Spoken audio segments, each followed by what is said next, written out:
Please read the edict carefully. Certain rules and conditions and penalties do apply. Most worshipful Brother Hess, the floor is yours. Please tell us about Missouri's Masonic governors. Thank you, Reverend Worshipful, sir.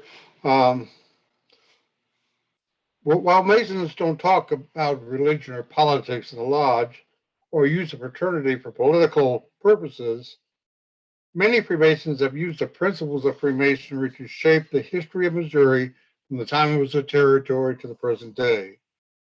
37 Masons served as governors of Missouri.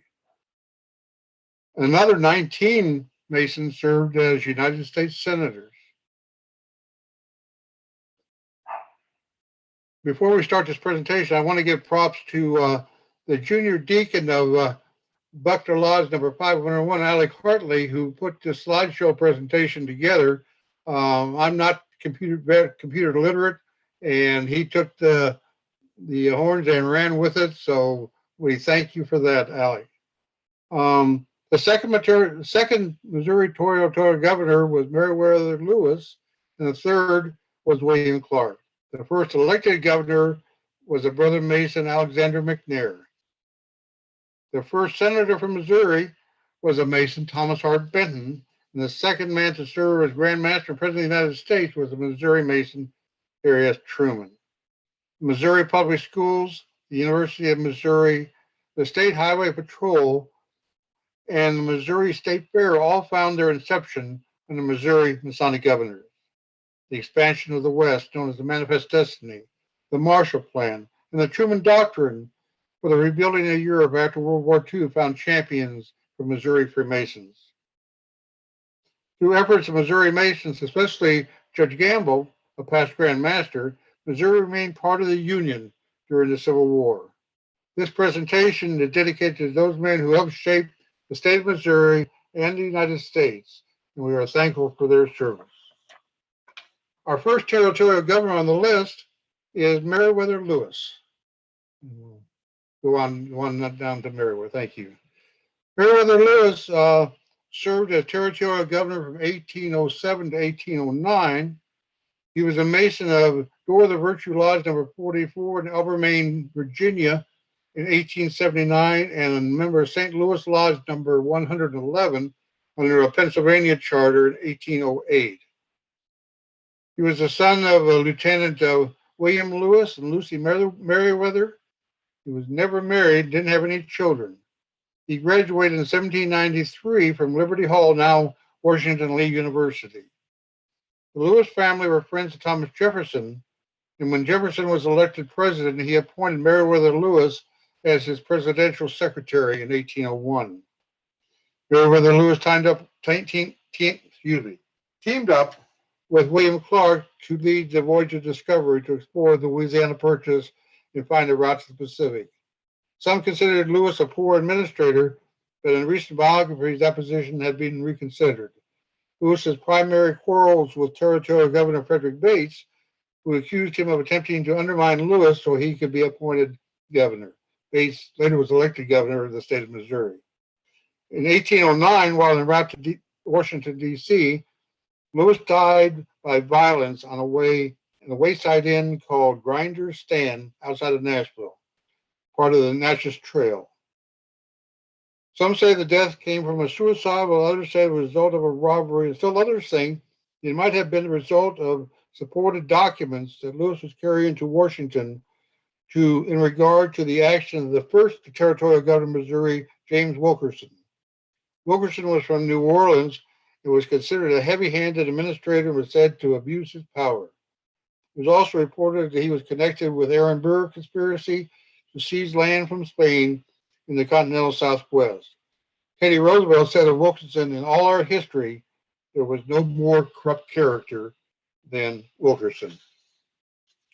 So Meriwether Lewis was served as governor longer than he did, but due to his unfortunate death, he only served a 2-year term.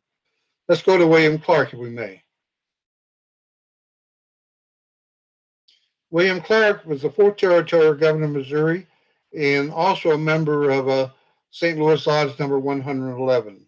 He was born in Caroline County, Virginia, the son of John Clark III and Ann Rogers Clark. During his lifetime, he was an explorer, soldier, Indian agent, and territorial governor. He came from a large family, and his brothers served in many of the battles of the United States. He grew up in pro-slavery Kentucky. In 1807, Thomas Jefferson appointed him Brigadier General of the Louisiana Territory. He was appointed the third territorial governor of the Missouri Territory by President James Monroe and served as Superintendent of Indian Affairs from 1822 to 1838. He's buried in Bell Fountain Cemetery in St. Louis. Meriwether Lewis and William Clark met near the Falls of the Ohio in 1803. They parted St. Louis under a commission of President Thomas Jefferson. The journey lasted from May 1804 to September 1806. The objective of the trip was to explore and map the newly acquired territory and find a practical route across the western half of the continent. They traveled up the Missouri River to its headwaters and into the Pacific via the Columbia River. Remarkably, the only member of the expedition to die during the trip was Sergeant Charles Floyd, who died of an acute appendicitis, and he's buried near Council Bluffs, Iowa. William Clark's gravesite is in Bell Fountain Cemetery in St. Louis. Alexander Mcnair. Alexander Mcnair was the first governor of the state of Missouri, and he served from 1820 to 1824. He was also a member of St. Louis Lodge number 111. He was born in Lancaster, Pennsylvania, the son of David Mcnair. His father served with George Washington in Trenton and Princeton campaigns and died of battle wounds in 1877. Mcnair was elected governor with 70% of the votes, defeating William Clark. He took office 11 months before Missouri was admitted to the Union. He was inaugurated at the Missouri Hotel in St. Louis and named St. Louis as a temporary state capital. After serving as governor, he served as Missouri agent for the Osage until after his term in office. While in office, the state capital moved to Jefferson City, and also the state seal was approved, and numerous counties were added to the state. Mcnair took part in the building of the first Presbyterian church in St. Louis and was a 4-member subscription commission that was headed by Thomas Hart Benton. The Roman Catholic Bishop de Bourg of St. Louis was quoted to say, "The whole family of our governor are practical Catholics, and the governor himself does not miss any of our church celebrations." According to Edwin Brown, president of the Catholic Society of St. Louis, he died in the faith and received the last sacraments of the church, and he's buried in Calvary Cemetery in St. Louis. Frederick Bates. Frederick Bates, the second governor of the state of Missouri, served from 1824 to 1825. He was a member of St. Louis Lodge number 12 with a Tennessee charter and St. Louis Lodge number 1 with a Missouri charter. He was born in Goshen County, Virginia in 1877. He was educated as an attorney and practiced law in St. Louis. He served as Justice of the Territorial Supreme Court of Michigan. Bates was a member of Missouri Lodge number 12 under the charter of the Grand Lodge of Tennessee, St. Louis Lodge number 111 under the charter of the Grand Lodge of Pennsylvania, succeeding Meriwether Lewis as master of St. Louis Lodge number 111. He was a charter member of St. Louis Lodge number 1. He was elected Grand Master of the Grand Lodge on October 3rd, 1821, but turned down the election due to ill health. Bates County, Missouri, was named in his honor. While governor, this is kind of interesting, he refused to welcome Lafayette to St. Louis, claiming state money could not be legally used for the visit, but in reality, he had a strong hatred for the French. Nonetheless, the Grand Lodge of Missouri made Lafayette and his son, George Washington Lafayette, honorary members of the Grand Lodge at that time. While Missouri was a territory, he was appointed Secretary of the Louisiana Territory by President Jefferson. In the 1824 election, he defeated the sitting Lieutenant Governor Ashley with a vote of 6,365 to 4,631. He died in office in Chesterfield, Missouri in 1825 at the age of 48. He is buried in Bates Cemetery in St. Louis. We're also going to talk a little bit about his younger brother, Frederick Bates. Frederick Bates lived from 1796 to 1869. He was a member of Missouri Lodge number 12, chartered under the Grand Lodge of Tennessee, and later his membership to St. Louis Lodge Number 1. Edward Bates served as Grand Master of the Grand Lodge from 1825 to 1828. Like many men of the time, he served in the War of 1812. After the war, he returned to Missouri and in 1817 organized James Ferry from St. Charles to Afton, Illinois. He served as Missouri's first Secretary of State, wrote the Constitution of the state of Missouri, and was elected to the United States House of Representatives and served 2 terms from 1827 to 1829. He was elected as Missouri State Senate and served from 1831 to 1835. Bates lost the election in the United States Senate by being defeated by Thomas Hart Benton. He served as Secretary of War under Millard Fillmore and Attorney General under Abraham Lincoln. While serving as Secretary of War in 1859, Bates acknowledged the danger of organizations calling themselves the Knights of the Golden Circle. You can find the statue of Edward Bates in Forest Park Cemetery in St. Louis. He's buried in Belle Fountain Cemetery in St. Louis. During his life, he acquired 1,000 acres of land, which was called Thornhill. He built a French-style home with fine ceilings and fine woodwork. It's located in Faust County Park in Chesterfield. Our next governor is Daniel Dunklin. He was born in Greenville, South Carolina in 1790, the son of Joseph Dunklin and Sarah Margaret Sullivan Dunklin. From South Carolina, the family moved to Kentucky and then to St. Genevieve, then Potosi, and finally to Herculaneum. He married Emily Willis Harley, and they had 1 son and 3 daughters. He served in the Missouri Territory Militia in the War of 1812. He was a father-in-law of the Missouri Lieutenant Governor Franklin Cannon. Dunklin was a member of the Missouri Constitutional Convention in 1820. Before holding state office, he served as sheriff of Washington County, Missouri. Excuse me. Dunklin served as the 3rd Lieutenant Governor of the state of Missouri from 1828 to 1832. He opposed the Second Bank of the United States, high tariffs on state right grounds, and supported internal improvements at the state level. He advocated hard money and had little or no faith for paper money and opposed private bank charters in the state. He was advocate of the state banks founded largely on school funds. Dunklin appointed a 3-member commission on education, which directed to draw up plans for public education facilities and established the State Board of Education. He laid the foundation for establishing the University of Missouri and oversaw the construction of the Missouri State Penitentiary. He is considered the father of Missouri public schools.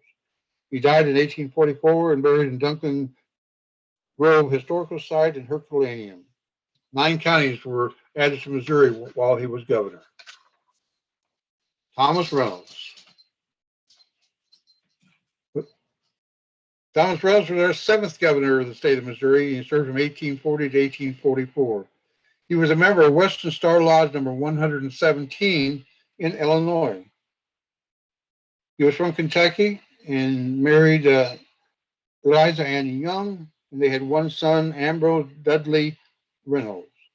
Reynolds was a member of Western Star Lodge number 117 in Kankashaw, Illinois, being raised to the sublime degree of Master Mason in 1818. He was president of the convention of the formation of the Grand Lodge of Illinois and was tasked with writing the Constitution of the Grand Lodge of Illinois. He served as Grand Sword Bearer, Junior Grand Warden, Senior Grand Warden, Deputy Grand Master of the Grand Lodge of Illinois. Before moving to Missouri and settling in Howard County, he affiliated with Fayette Lodge. While in Illinois, he served as clerk of the House of Representatives from 1818 to 1822 and Chief Justice of the Illinois Supreme Court from 1822 to 1825. He, as governor of Missouri, presided over a time of great expansion and growth in Missouri, tied to the Oregon Trail. He was a Jacksonian Democrat adhering to a belief in limited government and hard currency. He believed in states' rights to decide the slavery issue. 15 counties were added to Missouri while he was governor. The first class enrolled at the University of Missouri occurred while he was governor. Reynolds died in office in the governor's mansion in 1844 by suicide. His legacy was the public attention that was paid to the issue of mental illness and led to the opening of the Fulton State Hospital in 1851. He is buried in Woodland Cemetery in Jefferson City. Meriwether Miles Lewis. Meriwether Lewis was the 8th governor of Missouri, served from 1844 to 1844, not very long. He was a non-affiliated Mason in Missouri, which meant that he belonged to another lodge in another state and did not affiliate with any lodge in Missouri. He was born in Westmoreland County, Virginia, the son of Vincent and Sarah Marmaduke. He married Lavinia Sappington, and they had 10 children. He was the father of Confederate War General and later Governor of Missouri, John Sappington Marmaduke. Marmaduke saw service in the War of 1812. He was a farmer, a tradesman, a merchant owning a store in Arrow Rock, Missouri. Marmaduke was a non-affiliated Mason in the jurisdiction of the Grand Lodge of Missouri and paid the $3 dues required of non-affiliated Masons through Arrow Rock Lodge number 55. He was buried with full Masonic honors. He was a caretaker governor, succeeded in office upon the death of Thomas Reynolds. He was in office in 1848 but lost a re-election. He was a slaveholder and refused to pardon 3 abolitionists who helped escape slaves. The decision cost him the election. Despite this, he was a Union supporter who had 4 sons who fought for the South in the Civil War. 2 of those sons died in the war. His brother-in-law was Claiborne Fox Jackson, who supported Missouri to join the Confederate cause. Austin Augustus King was our 10th governor of the state of Missouri. He belonged to Richmond Lodge number 57. He was born in 1802 in Sullivan County, Tennessee, son of Walter and Nancy King. He was one of 7 children. Upon arriving from Tennessee and Columbia, Missouri, he formed a successful law practice with John B. Gordon by riding the circuit by horse and sometimes riverboat on the Missouri River, providing legal assistance to towns and villages along the river. On the outbreak of the Black Hawk War, he was appointed colonel and served with the 1st Regiment, 3rd Division of the Missouri State Militia. Politically, he was elected to the Missouri House of Representatives in 1834 and introduced legislation for creation of the college dedicated to educating teachers.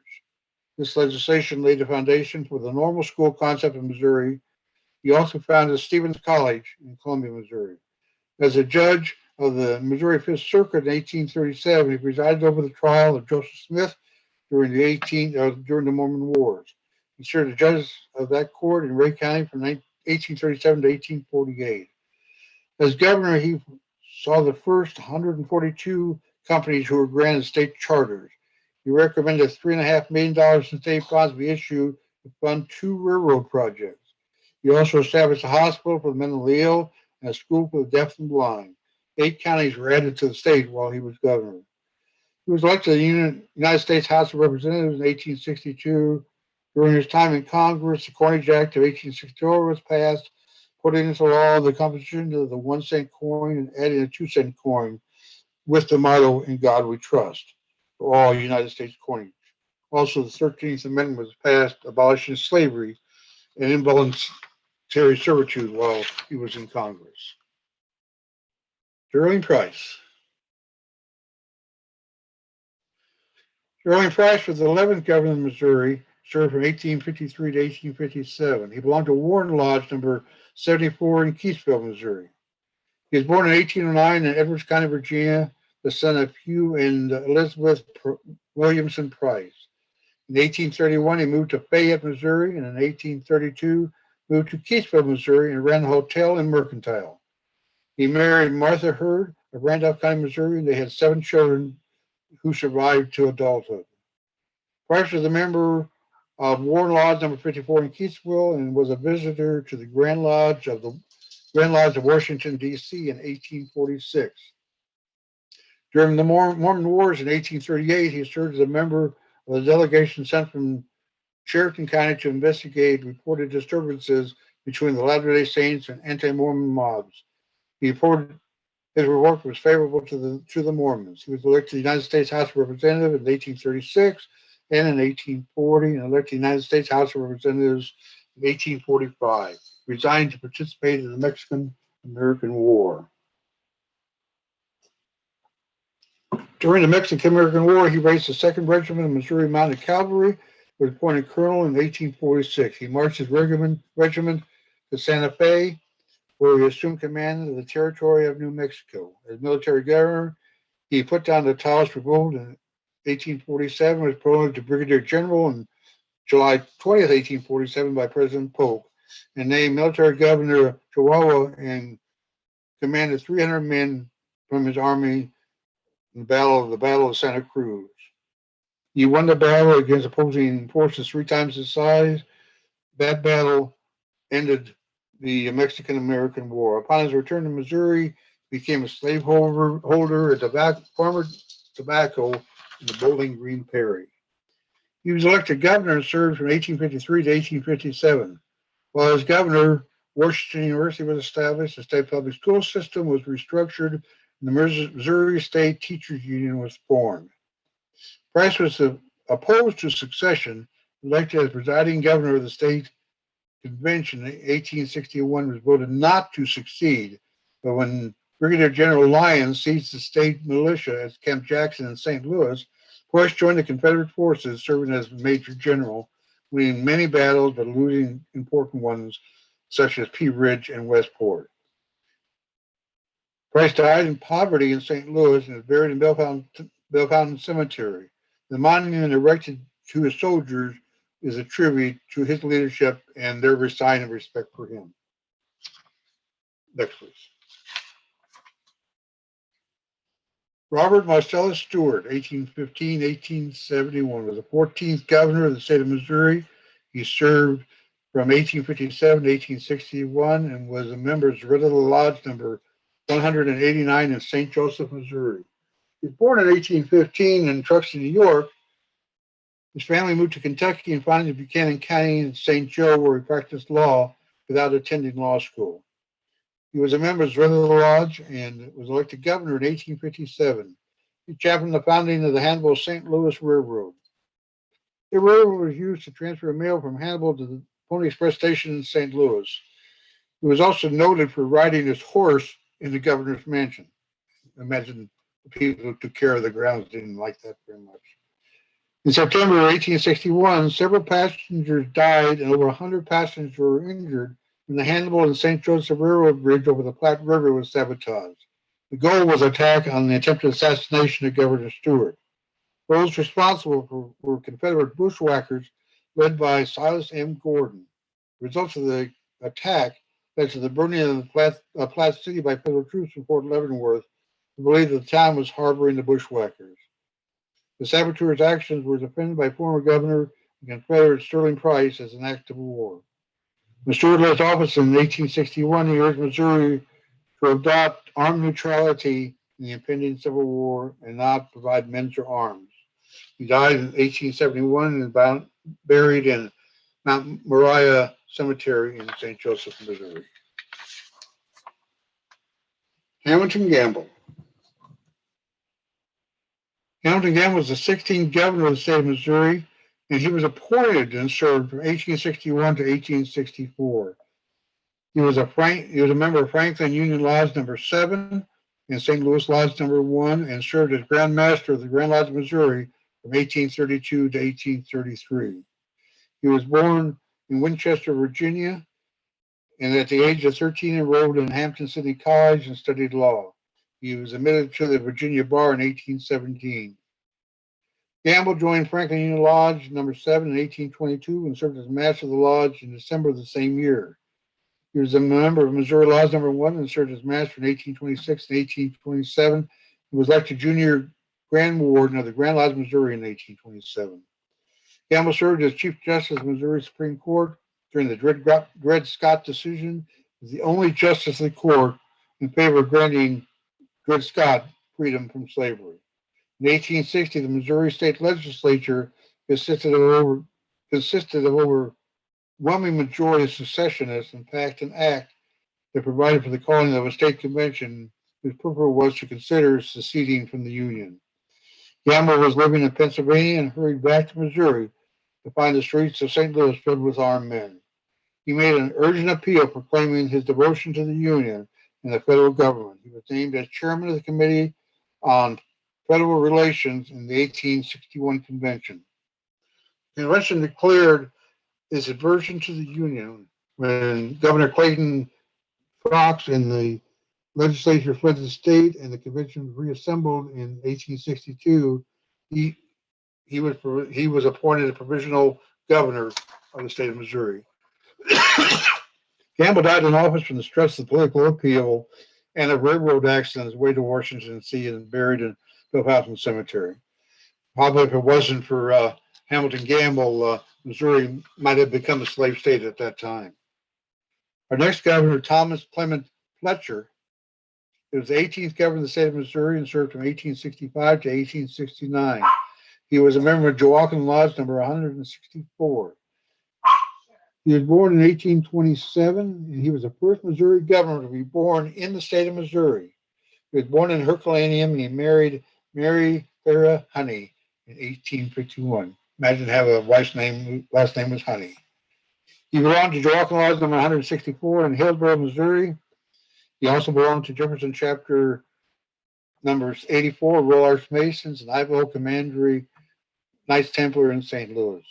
He served as a colonel of the 31st and 47th Missouri Volunteers, 1862 to 1864, was president at the fall of Vicksburg, the Battle of Chattanooga, and the Atlanta Campaign.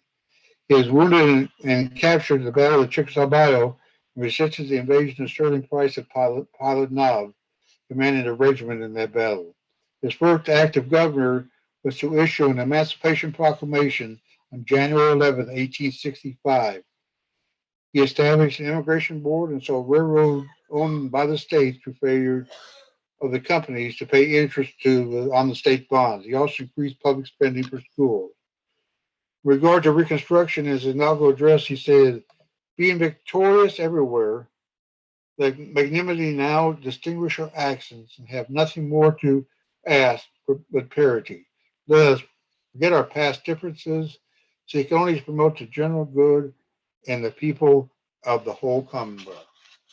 Those are really wonderful words that could be used today, I believe. Our next governor, Silas Woodson, was the 21st governor of the state of Missouri and served from 1873 to 1875. He belonged to St. Joseph Lodge, number 28. He was born in Marvinville, Kentucky, the son of William Netherland and Elliot Woodson. Before moving to Missouri, he served 2 terms in the Kentucky House of Representatives, was the only member of the Kentucky Constitutional Convention in 1849 to favor the gradual emancipation of slaves. In 1854, he moved to St. Joseph, Missouri, and joined the law firm of Woodson and Hughes. He was a strong supporter of the Union in the Civil War. In 1863, he was appointed Assistant Provost Marshal. His main duty was the enactment of General Order number 135, which called for enlistment of slaves and free blacks in the United States Army. He was a member of St. Joseph Lodge number 28, Untitled Chapter number 14, Royal Arch Masons, and Hugh DePayne Commandery number 4, Knights Templar. He is the first Democrat to be elected governor of Missouri since the Civil War.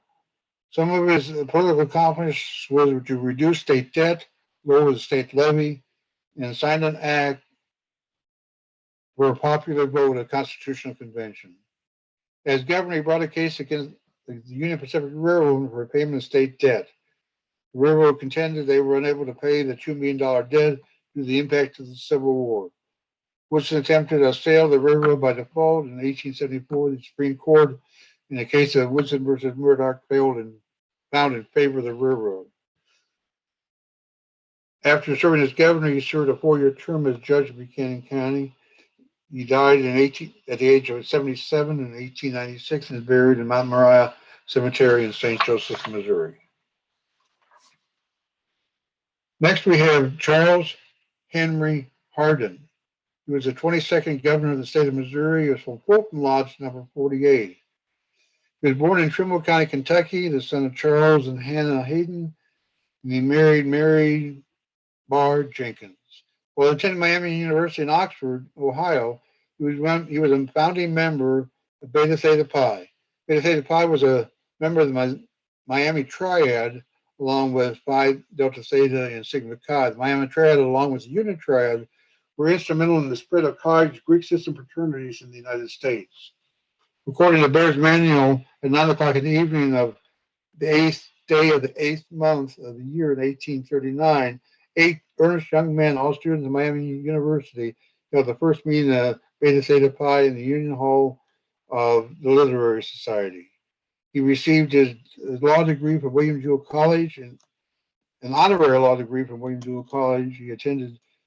He belonged to Fulton Lodge number 48 and served as master of that lodge in 1855. He served 3 terms in the Missouri House of Representatives, representing Callaway County. As a state senator in 1848, he attended Claiborne Fox secessionist meeting in the Osho, was the only senator to vote against secession at the meeting. As governor, he saw reduce the amount of state spending. He refused to assure county war debts, and he reduced the state indebtedness by over $600,000. Hardin founded Hardin College in Conservative Music in Mexico, Missouri, which was the first junior college in Missouri. He's associated with Missouri Baptist Church of Missouri from 1858 to 1931. In 1889, Hardin was appointed a member of the Board of Curators of the State University. And he died at the age of 72 and buried in Jewell Cemetery in Columbia, Missouri. John Smith Phelps, 22nd governor of the state of Missouri, member of Union Lodge number 5 in Springfield, Missouri. Excuse me for a second.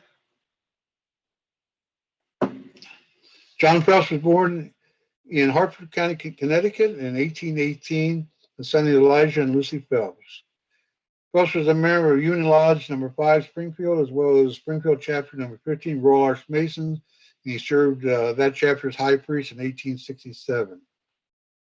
He was elected to the United States House of Representatives, serving from 1845 to 1863.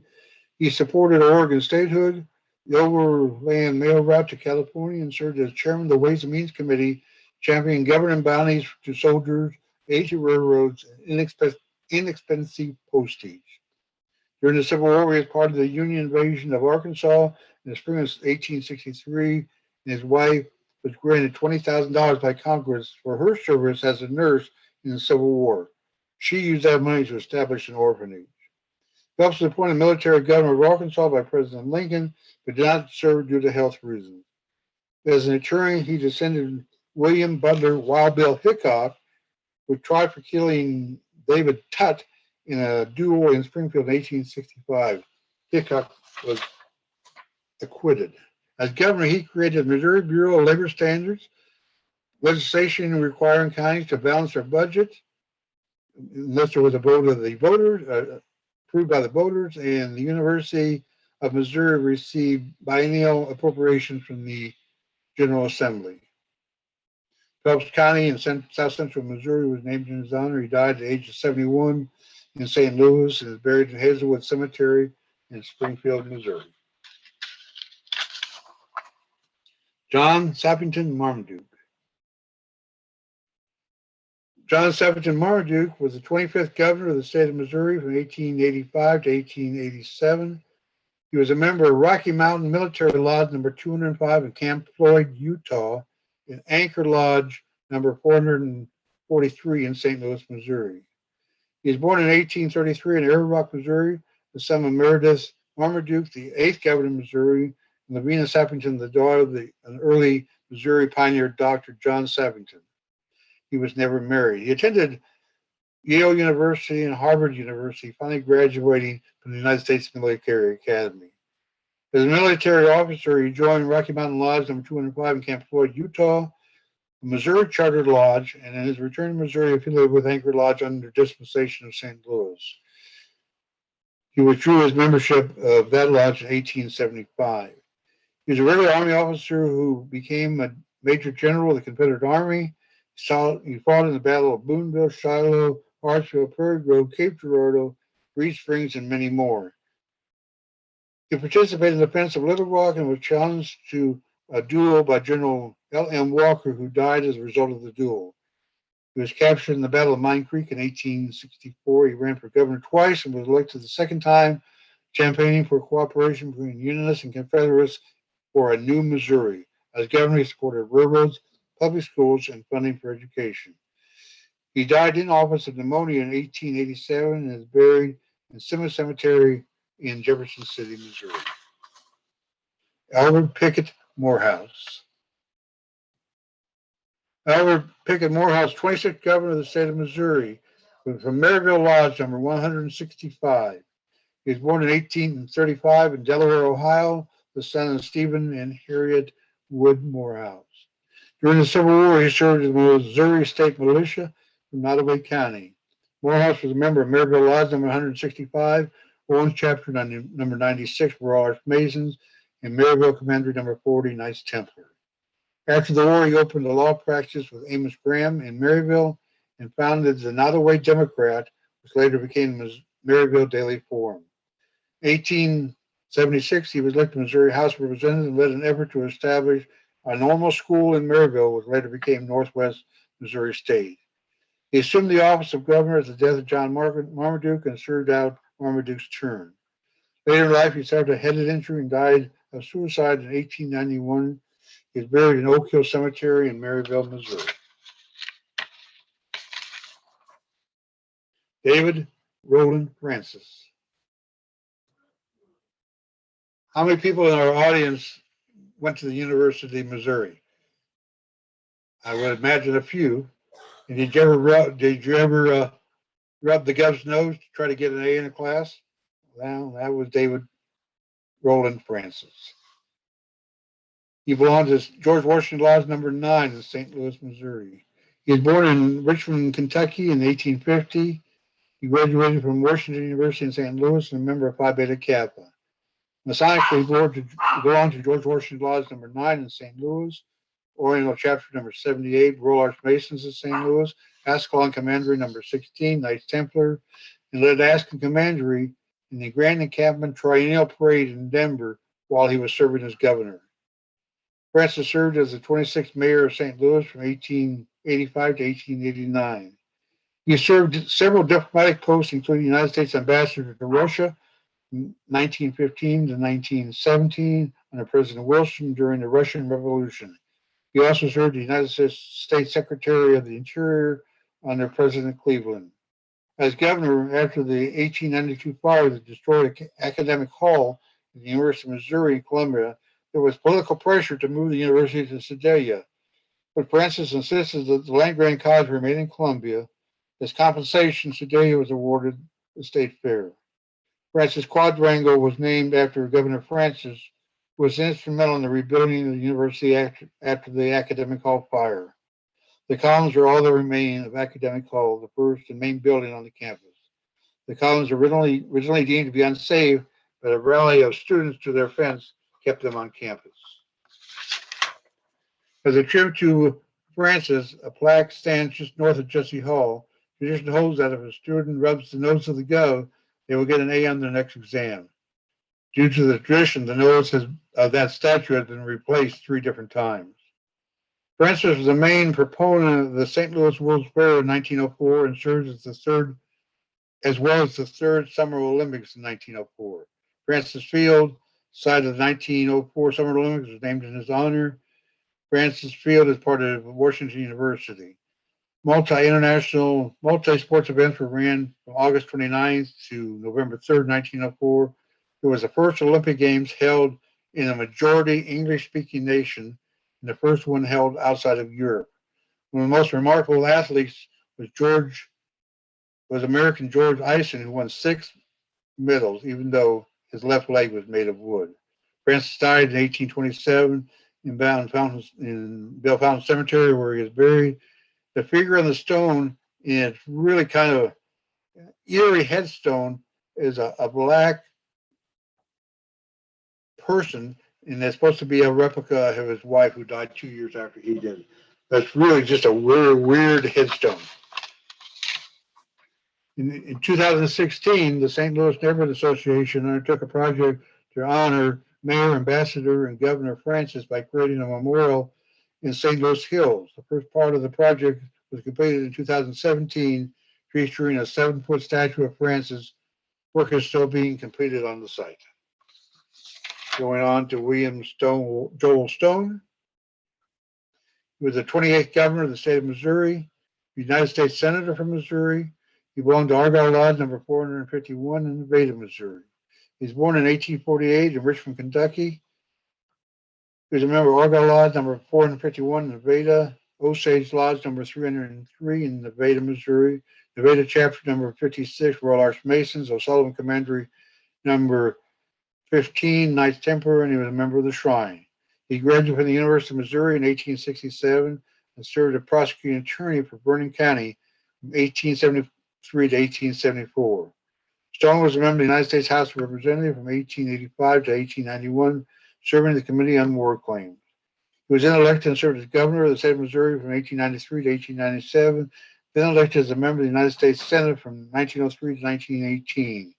He served on the Committee of Additional Accommodations for the Library, the Committee of Revolutionary Claims, the Committee of Corporations for the District of Columbia, the Committee of Indian Affairs, and the Committee on Foreign Relations. He is one of the 6 senators who voted against the United States going to war with Germany in 1917. He died in office in 1918 and buried in Deepwood Cemetery in Nevada, Missouri. Lawrence Bess Stevens. As Ty said, we had some governors from Tuscan Lodge number 360, and Lawrence Bess Stevens was one of them. He was the 29th governor of the state of Missouri from 1897 to 1901, member of Tuscan Lodge number 360 in St. Louis. He was born in Boonville, Missouri, the son of Joseph and Martha Gibbons Stevens. He married Margaret Nelson. He attended Kemper Family School in Boonville and Washington Lee University, earning a law degree in 1877. Stevens was a member of Tuscan Lodge number 360, Kewanee chapter number 50, Royal Arch Masons, and Olivet Commandery number 53, Knights Templar. He is a member of the Methodist Episcopal Church and a great supporter of Central College in Fayette. Stevens Scientific Hall was named in his honor. He served as aide-de-camp to Governor John Marmaduke, Paymaster General for the Governor David Francis, and State Treasurer from 1890 to 1897. While governor, he supported the Free Silver Movement, progressive taxation to increase the taxation on wealthy corporations in order to reduce the burden on farmers and small property owners. He also supported state schools, penal and monetary institutions, and mental health facilities. He pushed for funding of the state fair under the State Board of Agriculture. He was a strong supporter of William Jennings Bryan for president and was largely responsible for Bryant carrying Missouri. He died in 1923 and buried in Walnut Grove Cemetery in Boonville, Missouri. Services were provided by Tuscan Lodge. Dr. Alexander Monroe Dockery. Dr. Dockery was the 30th governor of the state of Missouri. He was also a Grand Master of the Grand Lodge of Missouri in 1881 and he was Grand Master of the Grand Lodge of Oddfellows, Missouri in 1910. He belonged to Jackson Lodge number 82 in Linneus, Missouri. He was born in 1845 near Gallatin, Missouri. He married Elizabeth Bird Dockery and they had 5 children, none of these children reaching adulthood. He earned his medical degree from St. Louis Medical School in 1865 and practiced medicine in Linneus and Chillicothe. Dockery had a very interesting Masonic career. He was a member of Jackson Lodge number 82 in Linneus and served as master in 1869. He was a charter member of David's Lodge number 116 and served as master of that lodge. He was a member of Lone Star chapter number 30, Royal Arch Masons in Chillicothe, a member of Solomon Council number 26, Royal Select Masters in Chillicothe, and a member of the Kadosh Commandery number 21 in Chillicothe. He was elected Grand High Priest of the Grand Lodge Royal Arch Masons of Missouri, Grand Master of the Grand Council Cryptic Masons of Missouri, and Grand Master in Grand Lodge of Missouri. Served as a board member of the Masonic Home beginning in 1886 and 12 years served as president of the Oddfellows Home in Liberty, Missouri. He was elected to the United States House of Representatives and served for 16 years from 1893 for 16 years. He headed the Dockery Commission, which devised an accounting system for the National Treasury. As part of the Committee on the Post Office, he was instrumental in securing the installation of 2 fast mail trains from St. Louis to Kansas City via St. Louis. As governor, he was responsible for the quote-unquote Missouri First legislation passed on March 23rd, 1903. Missouri became the first state legislature to license automobiles, the first state to have statewide speed limits 9 miles per hour, and required drivers to sound a bell or horn when passing horse-drawn vehicles. Dockery, like Harry Truman, said it was more an honor to serve as Grand Master of Masons than Governor or President of the United States. He died in 1926, and his Masonic services were provided by Grand Master John Picard, with an address by Joshua Alexander, Secretary of Commerce under the Wilson administration. He's interred in Edgewood Cemetery in Chillicothe, Missouri. Joseph W. Polk, 31st Governor of the State of Missouri, from Occidental Laws number 187 in St. Louis, Missouri. He was born in Brownsville, Tennessee, the son of Henry Bates and Martha Estes Oaks. He married Gertrude Glass of Jefferson, Missouri. He attended Vanderbilt University and earned a law degree and practiced law in St. Louis. He's a lawyer for the transit workers in the St. Louis streetcar strike of 1904 and circuit attorney of St. Louis from 1900 to 1904. In that capacity, he exposed vast amounts of political and official corruption and prosecuted numerous bribery cases. He joined Occidental Lodge and received his Master Mason's degree in 1903, and he received that under the direction of Grand Master Dr. William F. Kuhn. Polk was elected governor in 1905 on a progressive ticket, according to Stephen L. Prott's book, Holy Joseph Hawk and the Missouri Ideal. His career reminded us of the moral intensity of progressivism as he campaigned to improve the moral conduct of public life. He labeled his reform as the Missouri Idea. The contention was that conduct of public officials must be above reproach, and those official wrongdoers must be exposed and punished to the fullest extent of the law. Evangelical favor earned him a national following, but his approach alienated many Missouri Democrats and ultimately undermined his political career. He served as Secretary of the Interior under President Wilson. His home in Washington, D.C. is now International Embassy. Polk died in 1923 in New York and was buried in Oakwood Cemetery in his hometown in Brownsville, Texas. In 1943, a Liberty ship, the Joseph Polk, was named in his honor. Moving on to Herbert S. Hadley. Herbert Hadley was the 32nd governor of Missouri. Member of Temple Laws number 299 in Kansas City, Missouri. He attended the University of Kansas, where he was a member of Phi Kappa Psi, and attended Northwestern University Law School. While he was at Northwestern, he established the Northwestern Law Review. He was a member of Temple Laws number 299 in Kansas City, but withdrew membership in December of 2016 and affiliated with Columbia Lodge number 4 in Boulder, Colorado. He served as Grand Order of the Grand Lodge, Missouri in 1913. He served as Attorney General of the State of Missouri from 1905 to 1909 and prosecuted cases against several large trusts and racetrack gamblers in St. Louis. As governor, he promoted a nurses examining board and established a Fish and Game Commission. After serving as governor, he served as Chancellor of Washington University of St. Louis and ended his career as a law professor at the University of Colorado. He died of heart problems at the age of 55 and is buried in Riverview Cemetery in Jefferson City, Missouri.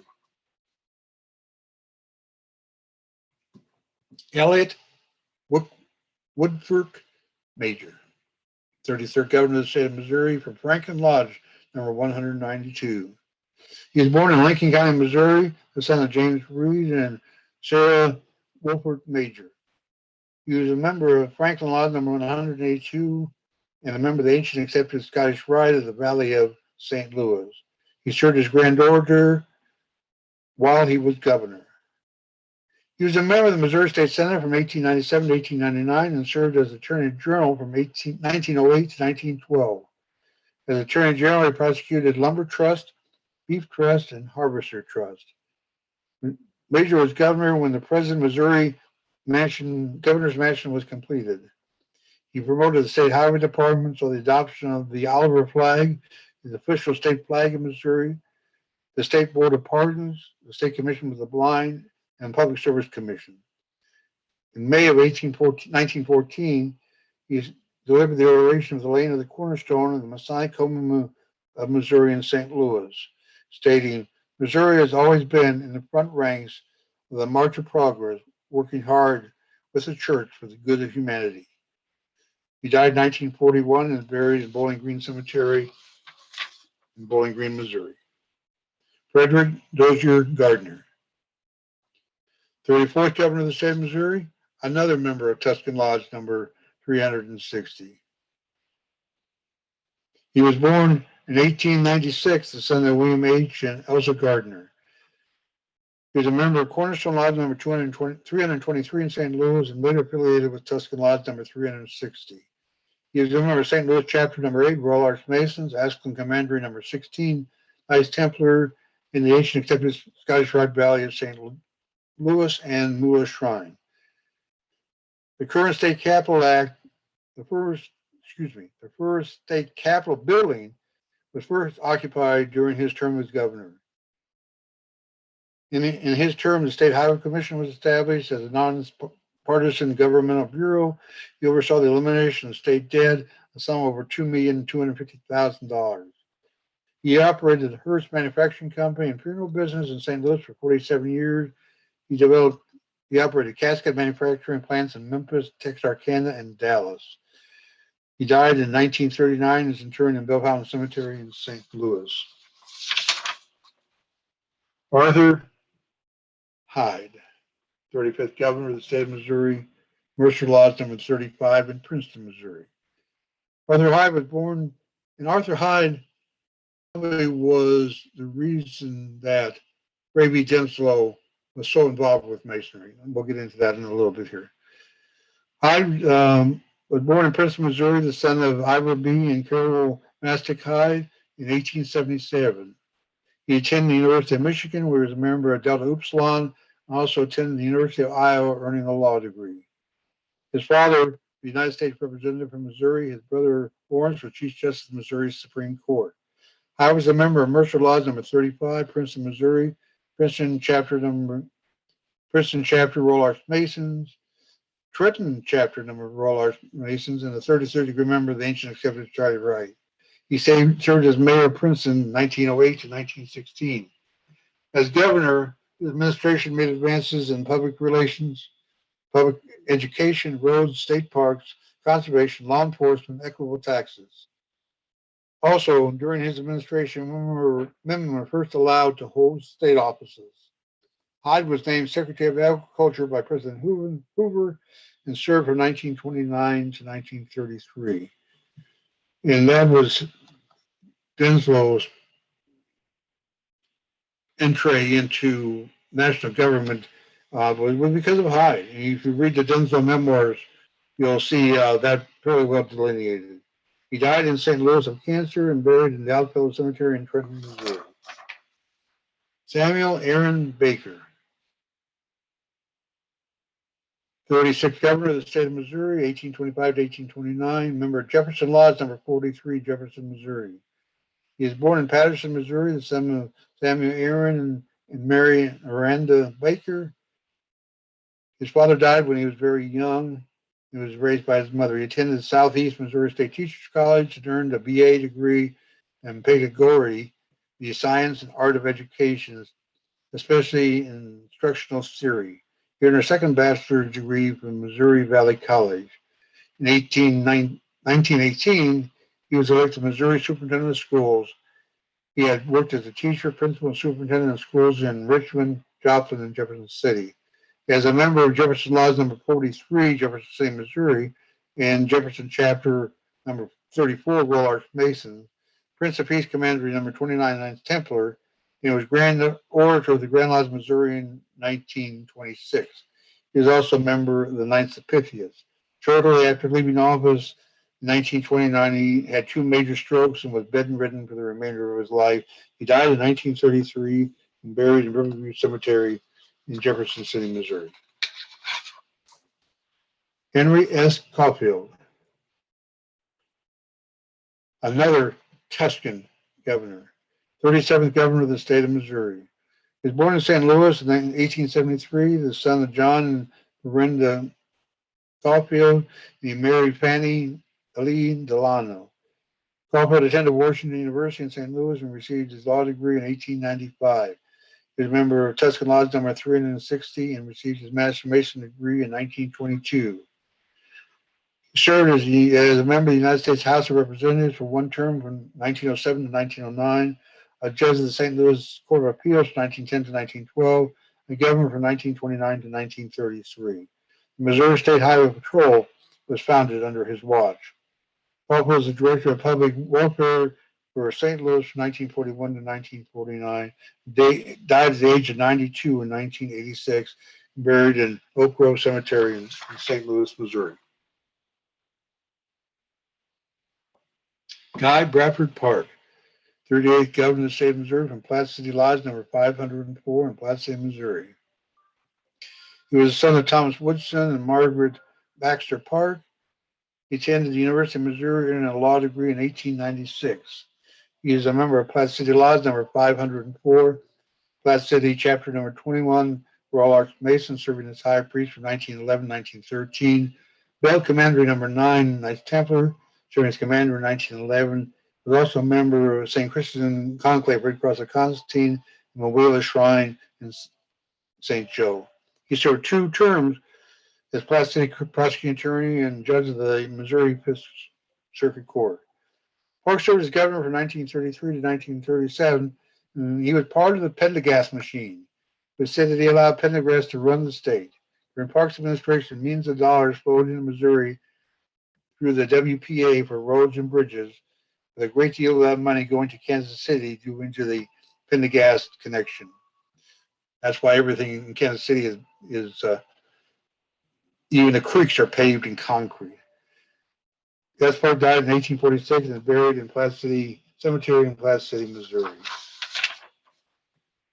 Probably one of our most brilliant governors and senators and Grand Masters was Forrest C Donnell. He was the 40th governor of the state of Missouri, Grand Master 1942, United States Senator 1945. He was born in Quitman, Missouri in 1884, the son of John C. and Barbara Lee Donnell. Forrest graduated from Maryville High School in 1900 and attended the University of Missouri, graduating as class valedictorian in 1904. He was a member of Kappa Sigma, Phi Delta Phi, and Phi Beta Kappa. He earned a law degree from the University of Missouri in 1907, member of the Order of Coy. Donnell became a Master Mason in Treutelaar Lodge number 114, Clement, Missouri, in 1907 and transferred his membership to Tuscan Lodge number 360 and served as master of that lodge in 1913. Donnell was appointed to the advancing line of the Grand Lodge of Missouri and served as Grand Pursuant, and appointed by Tad Lands in 1932 and served as Grand Orator prior to that in 1931. He was coordinated with the 33rd degree of the Scottish Rite in 1925. He served in the Jurisprudence Committee, the Special Committee on Trials and other jurisdictional and committees on liquor, lotteries, and gambling, and Master of the Lodge of Research in 1951. Donnell was the first Republican to be elected governor after the collapse of the Pendergast machine. As governor, he established Camp Leonard Wood and Camp Crowder. He suggested improvements in civil and criminal court practices, the creation of the state merit system, and the proper assistance of the needy. He died in St. Louis on March 3rd, 1980, at the age of 95, and buried in Bell Fountain Cemetery. Philip M. Donnelly. Philip M. Donnelly was only two Master Masons in Missouri to serve as governor twice in non-consecutive terms. He was the 41st and 43rd governors of the state of Missouri. He belonged to the Clede Lodge number 83, and he was also Grand Master of the Oddfellows of Missouri. He was born in Lebanon, Missouri in 1891, the son of Philip and Margaret Donnelly, and they had one son named David. He attended St. Louis University and earned his law degree in 1913, practicing law in Lebanon, Missouri. He was a member of the Clede Lodge number 83, Lebanon Chapter number 64, Royal Arch Masons, David Council number 25, Royal and Select Masters, Lebanon Commandery number 33, Knights Templar, served as commander in 1925. He's a member of the Ancient Accepted Scottish Rite, and a recipient of the Distinguished Service Citation from the Grand Encampment Knights Templar. He was elected to the Missouri House of Representatives in 1922, and in 1924 elected to the Missouri Senate and served in that position for 20 years. Only Donnelly and Kit Bond served 2 non-consecutive terms as Missouri governors. As governor, he saw the creation of the Department of Revenue and welcomed William Churchill to Fulton, where Churchill gave his famous Iron Curtain speech at Westminster College. He received an honorary doctoral laws from William Jewell College in Liberty, Missouri. He died in 1961 at the age of 70 and buried in City Cemetery in Lebanon, Missouri. Forrest Smith, 42nd governor of the state of Missouri from 1945 to 1953 from Richmond Lodge number 47. He was born in Ray County, Missouri in 1886 and attended Westminster College in Fulton, Missouri. He belonged to the Richmond Lodge number 47, Cypress Chapter number 35, Royal Mason, Richmond Commandery number 37, Knights Templar, Ancient Accepted Scottish Rite, Valley of St. Louis, Ararat Shrine, and St. Christendom Conclave, Red Cross of Constantine. He worked at Ray County Kirk in 1914 and served as the state auditor from 1932 to 1949. His term as governor was closed by innuendo of his connection with the mob family of Kansas City. While governor, he enacted the municipal land clearance for redevelopment law, allowing cities and counties to issue bonds for municipal improvements. He also lobbied against a dam on the Current River. The dam was not built. He died in Gulfport, Mississippi, and is buried in Sunny Slope Cemetery in St. Louis, Missouri. James T. Blair, 44th governor of the state of Missouri from Jefferson Lodge number 43, Jefferson City, Missouri. He was born in Maysville, Missouri, the son of James Blair and Grace Blair. He married Emily Crone, and he did not have any children. His father, James Blair Sr., was Assistant Attorney General for the state of Missouri in 1914, appointed to the Missouri Supreme Court. Blair attended Stoughton Military Academy in Virginia, Southeast Missouri State Teachers College, University of Missouri, graduating with a law degree from Cumberland University in Tennessee. He served in the European Theater in World War II, in the Army Air Corps, attaining the rank of Lieutenant Colonel, earned the Air Medal, Legion of Honor, and the Bronze Star. As governor, he advocated for civil rights, established the Missouri Commission on Human Rights, and championed welfare reform. He died in 1962 when his entire family died of carbon monoxide poisoning from a car left running in the garage. He was buried in Riverview Cemetery, Jefferson City. John M. Dalton, 45th governor of the state of Missouri from Kenneth Lodge number 68. John Dalton was born in Vernon County, Missouri in 1900, and he was married to Nancy Angel. They had 4 children. He received his Masonic degrees in Acacia Lodge number 602 in Columbia, Missouri in 1921 while attending law school at the University of Missouri. He later transferred his minutes to Kenneth Lodge number 513 and finally to Kenneth Lodge number 68. He served as Grand Order of the Grand Lodge of Missouri in 1961. He served as the 34th Attorney General of the state of Missouri from 53 to 61 and Governor of the state of Missouri from 61 to 65.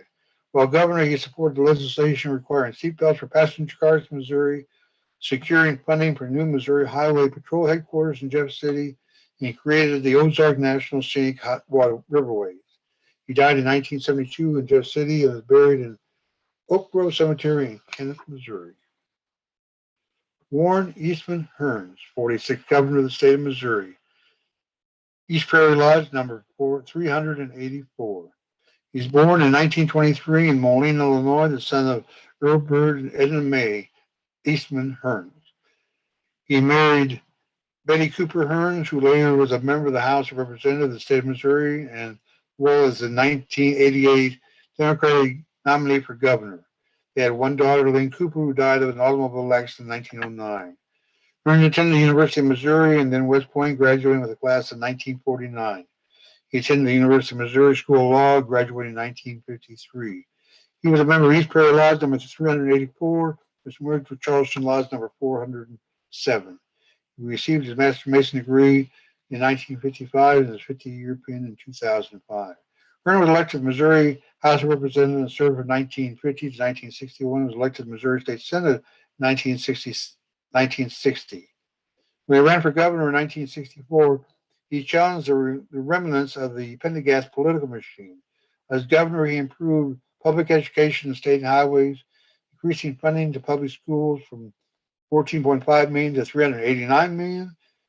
He established 53 new vocational schools in the state, enacted laws that required mandatory breath tests with respect to drunk drivers. He also signed the public accommodation law, was Missouri's first civil rights law, and created a Clean Water Commission. He established Missouri Western College in St. Joseph, Missouri. He died in 2009. He's buried in the Oddfellow Cemetery in Charleston, Missouri. Mel Carnahan, 31st governor of the state of Missouri, Brandon Laws number 579. He was born in 1934 in Birch Tree, Missouri, the son of A.S.J. and Mary Carnahan. He married Jean Carnahan, and they had 4 children. Russ, a member of the United States House of Representatives from 2005 to 2013. Tom, a founder of Wynn Capital. Robin, Secretary of State of Missouri from 2004 to 2012. And Randy, who was killed in a plane crash that also took the life of the governor. His father was a member of the House of Representatives in 1944. He attended George Washington University in Washington, D.C., and the University of Missouri, where he received his law degree in 1959. He served in the United States Air Force, attaining the rank of first lieutenant. He is a member of Grand Laws number 579 and served as master in 1955. As a youth, he was a member of Untitled Chapter in the District of Columbia, being admitted to the DeMolay Hall of Fame in 1999. He was a member of the Ancient Accepted Scottish Rite and coordinated the 33rd degree Inspector General honorary. He served as the Missouri State House of Representatives, elected state treasurer in 1980 and lieutenant governor in 1988. While governor, he increased the prison beds, increased the budget to help women find alternatives to abortion, and extended health insurance for children. While campaigning for the state United States Senate, he was killed in a plane crash, but was elected posthumously to the Senate. His wife filled his seat. The plane crash occurred October 16, 2000. He is buried in Carson Hill Cemetery in Wayne County, Missouri. And our last Masonic governor, Roger Wilson, the 52nd governor of the state of Missouri from Acacia Laws number 602 in Clement, Missouri. He was born in Boone County, Missouri, and married Pat Wilson. He attended Central Methodist College, graduating in 1977. He was a teacher, a principal, and he was a politician.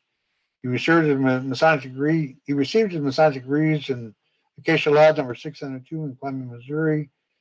He served 20 years as a member of the Missouri State Senate and lieutenant governor for Mel Carnahan. As lieutenant governor, he promoted the 4 E's: economic development, education, efficiency in state government, and the elderly. At the death of Governor Carnahan, he filled the remaining year of his term. He appointed Jean Carnahan to the United States Senate after the posthumous election of Mel Carnahan to that post. He's the past president of the Missouri Employers Mutual of Columbia. Those, my brothers and friends, are those who served as our governors in the state of Missouri. If you look at the list that's on the screen now, you see that our governors gave Missouri a very strong foothold on how to be successful. We founded colleges, we issued emancipation orders, we were involved with we had the Purchase Expo, Missouri Highway Patrol, and many other things. That's what our governors did. And hopefully we'll have some more governors in the future that can carry on that burden. Thank you, brethren. Appreciate your listening. Right, worshipful Brother Ty, the floor is yours, sir. Thank you, most worshipful Brother Hess. Jacob, you've released our screen. That's good. And we're open for any questions, any comments. And why am I not seeing anything here for a moment?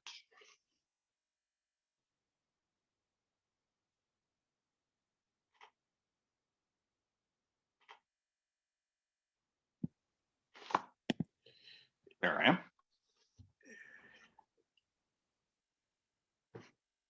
Right, Worshipful Brother Ty, it looks like from the chat and from Facebook, we have a lot of comments kind of regarding, at least on Facebook, we have a lot of comments regarding the governors and things that brothers didn't know that they had done. Not a lot of questions out there at the moment, but Oh, Shaughnessy's got his hand up, or Chauncey's got his hand up, but we can't hear you, Bill, so that's perfect. Thank you, brother. That's because I haven't put on the mute button yet. Just a comment. I noticed, Brother Hess, very nice presentation. I did notice in the panel that you referenced Meriwether Lewis's apron as being in the Masonic Museum. I believe that's William Clark's apron. You're right. Meriwether Lewis's is in Montana. You're right. You're right. Thank you. And by the way, Wilkerson was proven to be a spy in the pay of the Spanish. That's another reason the conspiracy theorists think that he might have had Lewis killed instead of Lewis committing suicide. I think that's what happened. Yeah, that and the only doctor that ever examined Lewis's body long after the fact said that he was assassinated. Well, he was shot twice with a shotgun, right? Twice, 2 separate rounds, 2 separate guns, and they were .76 caliber. That'd be pretty tough. Yeah, be very tough. There's blood on Lewis's apron, by the way, blood stains. And I recently saw an article that indicated that while they initially thought some of the blood was his and the other possibly blood of an animal, there's been some investigation into, they think that's the blood of another person on his apron. Could have been his assassin. Oh, wow. I had to run that through Avis and check it out. Most Worshipful Brother Ty, Most Worshipful Brother Hess, we've got a question in Facebook from Worshipful Brother Louis Vetts. He wants to know, is there any record or mention of why Governor David Francis felt pressure, political pressure in particular, to withdraw from the Masonic bodies and the fraternity? Not that I don't know the reason why. I do not know. I just know that it happened, but I don't know that. I have not, my research yet, found the reason why. Doesn't mean we won't. Right now, I don't know. I believe we've got a raised hand from Tim Kirschman. Go ahead, Tim. Yeah, I was wondering, what was the connection with Austin King in the Mormon Wars? Say that again, please. What was the connection to Governor King in the Mormon Wars? Oh, hold on. Let me go back to that. I'll tell you. Well, he's doing that research, and I'll tell you that this has been a passion project for Most Worshipful Brother Hess for many years. It was about 8 years ago, I believe it was in January, that he called and he wanted to go visit Bellefontaine Cemetery and look for the graves of some of the governors. And I said, sure, when do you want to do that? I'm thinking spring. He was thinking tomorrow, and it was going to be 10 degrees. And that's what we did. We went out in Bellefontaine Cemetery in 10-degree weather and discovered that the snowfall had collected, never melted there. So you had about a foot of snow from the winter. And there we were, traipsing around, looking around, digging, looking for the graves. And we're pretty successful. In fact, we wound up over a Calvary for a while because some are buried there. And it was an interesting day. Cold day.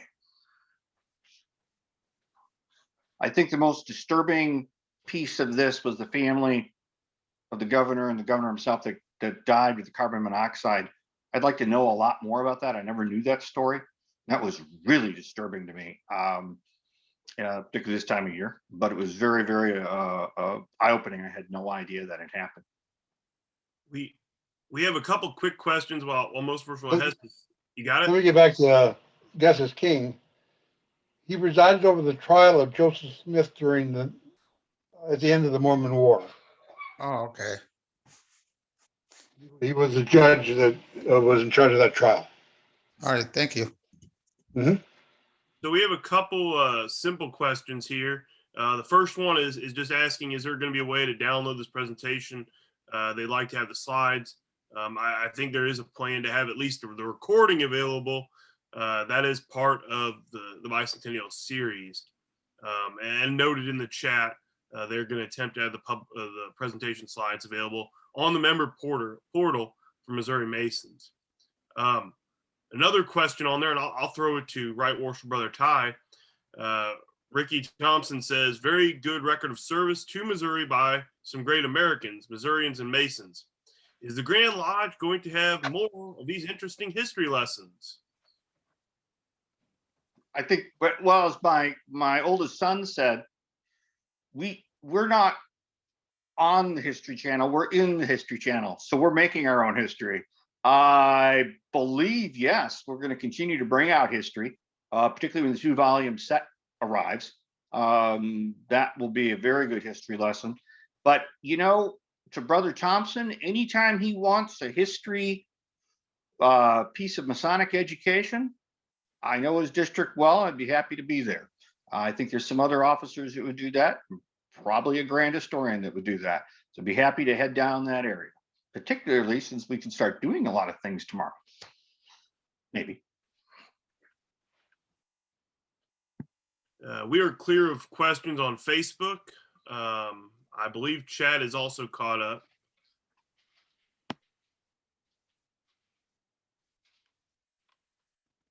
Most Worshipful Brother Hess, do you have anything that you want to add in?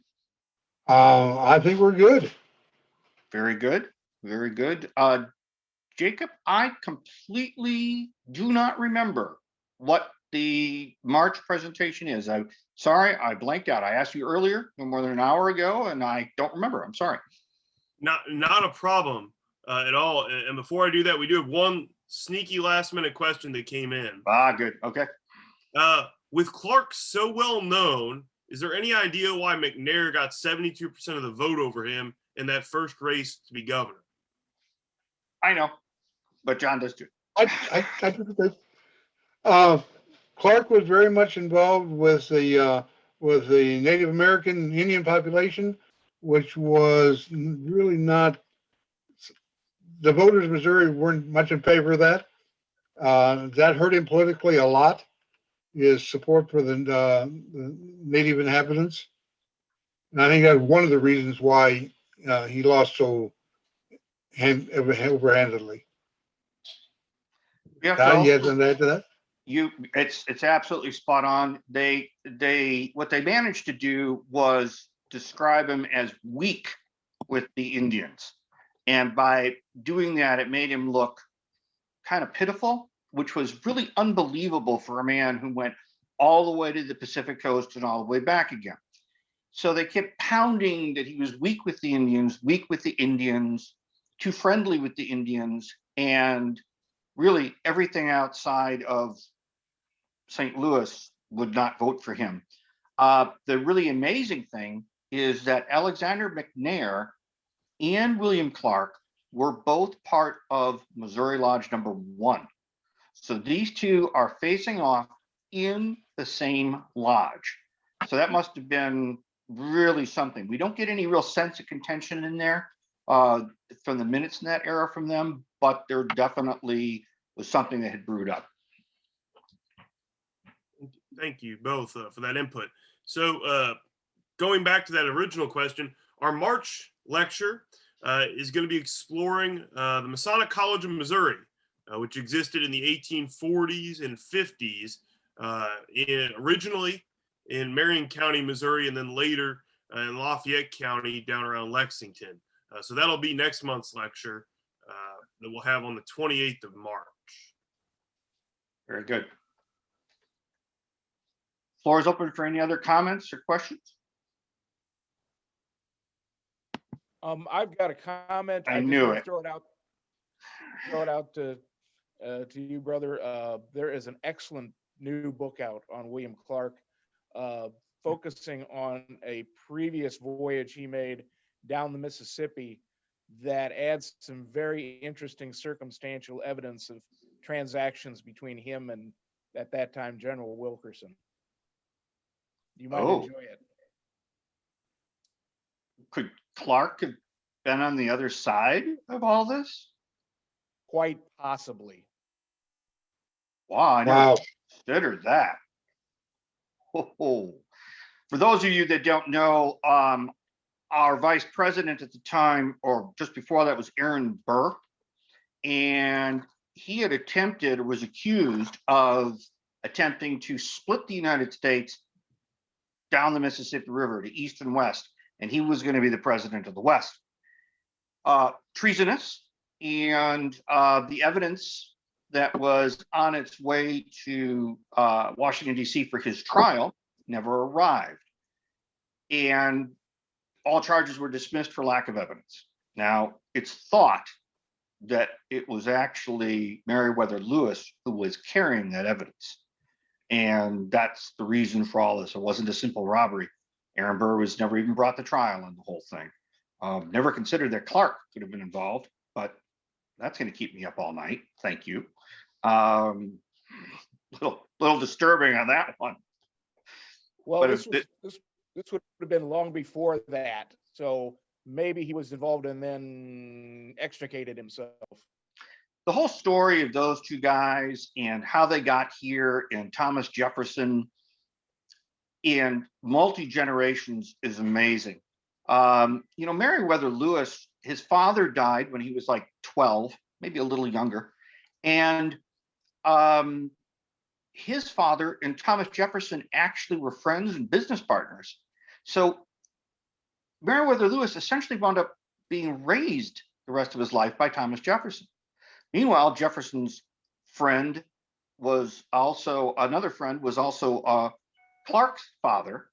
So they all, from the Revolutionary days, so they all kind of knew each other from that area of Virginia.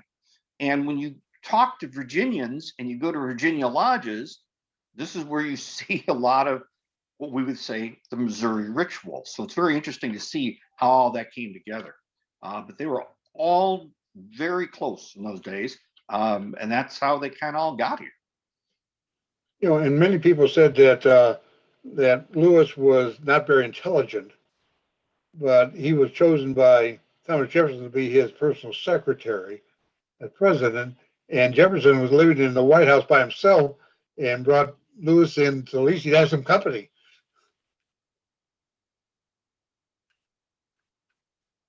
The governors are really interesting. We don't have an answer yet about Tuscan. We just discovered this as you're going through some of the notes preparing. And the whole Tuscan Lodge number 360 is very interesting on this repeating pattern. Unfortunately, someone who would have probably known the answer had passed away, and that would be past Grand Master Vern Schneider, because he knew some of these guys. So we're going to have to dig around a little bit and see what we can do. All right, brothers, we're going to stop the recording. And then any final remarks? Our Grandmaster.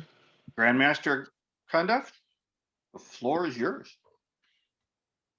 I want to thank Most Worshipful John Hess. He did a wonderful job tonight. I have enjoyed all of these presentations immensely. I've learned a lot about Missouri Freemasonry, and I look forward to the rest of them. I want to thank all of the members who have been here and the people from other Grand Lodges who have been here for their interest in this program. And Ty, thank you very much for your presentation. Thank you for all the thoughtful questions, and I look forward to the next presentation next month. Good night, gentlemen.